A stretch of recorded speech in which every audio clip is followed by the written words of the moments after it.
जय श्री राम।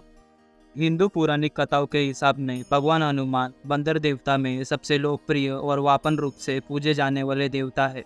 छोटे बच्चे से लेकर बड़े बूढ़े तक सभी पावरपूर्वक रूप से उनकी पूजा करते हैं। उनके जीवन और कार्य का विस्तार उल्लेख रामायण महाकाव्य के 5वीं पुस्तक सुंदरकांड में किया गया है। भगवान हनुमान साहस, चरित्र, भक्ति और सदाचार के आदर्श के प्रतीक है। हम भगवान हनुमान से कई महान सबक सीख सकते हैं। तो आज हम भगवान हनुमान जी के जीवन के कुछ ऐसे सीख देखेंगे जिसको हम हमारे जीवन में अमल में लाके यानी इम्प्लीमेंट करके हमारा जीवन में सुधार, सफलता, खुशी और संतुष्ट प्राप्त कर सकते हैं।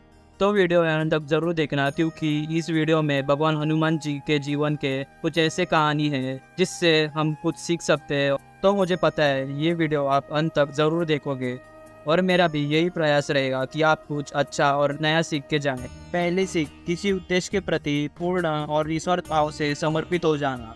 यह हम सभी को पता है कि भगवान हनुमान भगवान श्री राम के पूर्णतः निस्वार्थ भक्त थे। भगवान श्री राम के कई तस्वीर में भी भगवान हनुमान को उनके चरणों में दिखाया जाता है।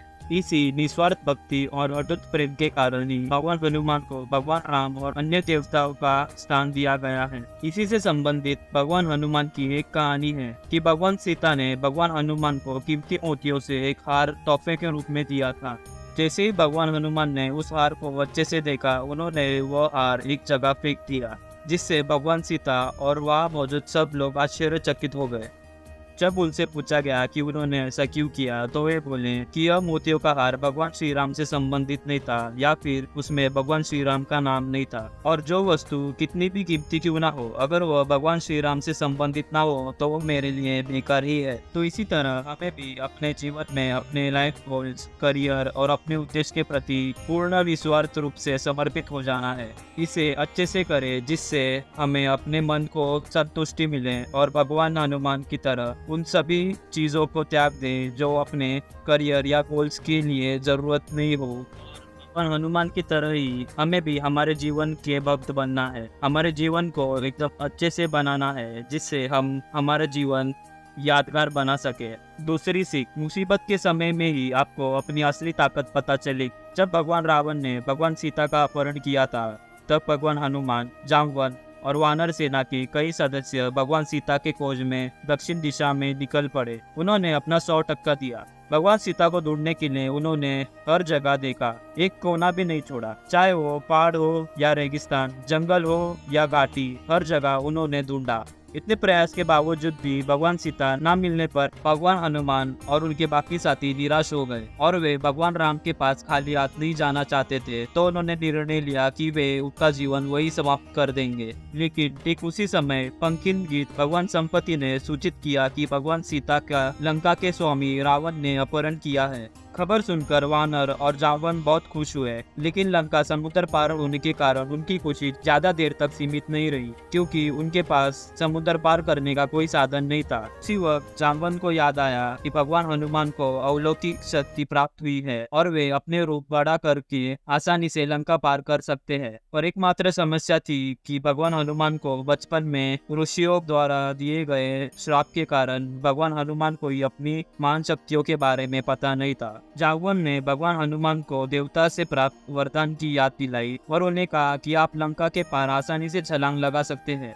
भगवान हनुमान तो पहले झिझक रहे थे, लेकिन उन्हें जब एहसास हुआ कि लंका तक जाने का यही एक उपाय है, तो उन्होंने जामवन की बात स्वीकार कर ली। और फिर उन्हें पता चला कि वे अपना रूप बड़ा कर सकते हैं और उन्होंने अपना रूप बड़ा कर आसानी से लंका के पार छलांग लगाई। इससे भगवान हनुमान को अपनी क्षमताओं के बारे में पता चला। इसी तरह हमें भी हमारी क्षमताओं के बारे में पता नहीं होता, वह हमसे छिपे रहते हैं क्योंकि हम चुनौतियों से दूर भागते हैं। तो इसीलिए हमारे जीवन में संकट आते हैं तो उससे हम डटकर हार ना मानते हुए और बिना डरे उसको मानसिक रूप से शक्तिशाली होकर सामना करना चाहिए, जिससे हमें भी अपने क्षमताओं के बारे में पता चले। ऐसे समझना कि भगवान हमें इन बुरे समय द्वारा हमको मौका दे रहे हैं कि हम अपनी अंदर छिपी शक्ति और क्षमता के बारे में जान सके। तीसरी सीख, स्थिति के मांग के अनुसार अपना दृष्टिकोण बदले।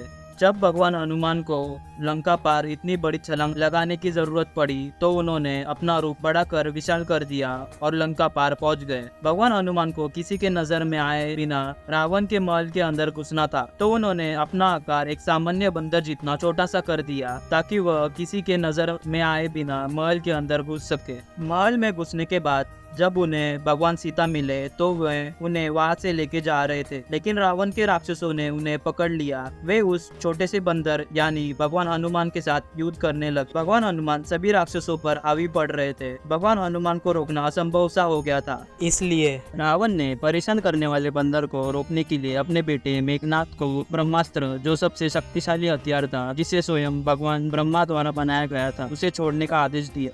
मेघनाथ ने अन्य का पालन किया।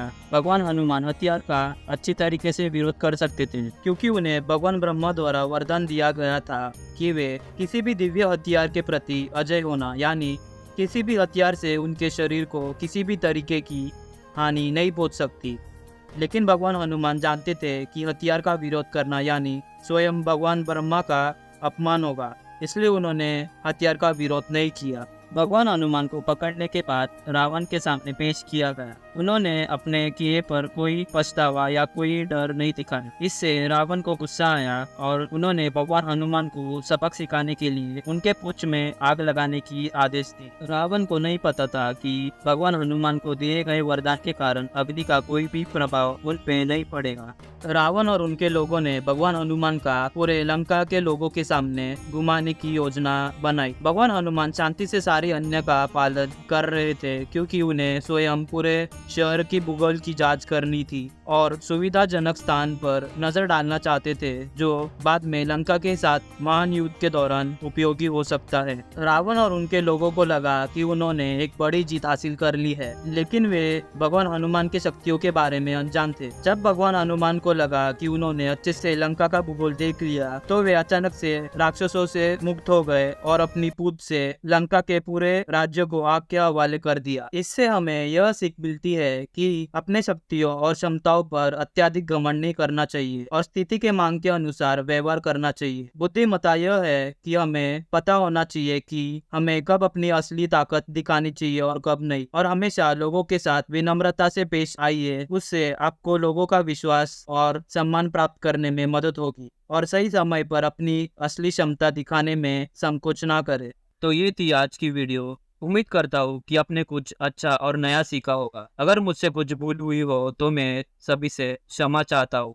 तो आपको वीडियो कैसी लगी वो हमें कमेंट सेक्शन में ज़रूर बताना और कमेंट में जय श्री राम लिखना मत भूलना। तो इसी तरीके के अच्छे और नए वीडियो के साथ हम जरूर मिलेंगे। उसके लिए आप हमारा चैनल सब्सक्राइब जरूर कीजिए और बेल आइकन को जरूर दबाइए, जिससे हमारे नए वीडियो का नोटिफिकेशन आप तक पहुंचे। तो हम फिर मिलेंगे इसी शानदार वीडियो के साथ। तब तक के लिए बाय।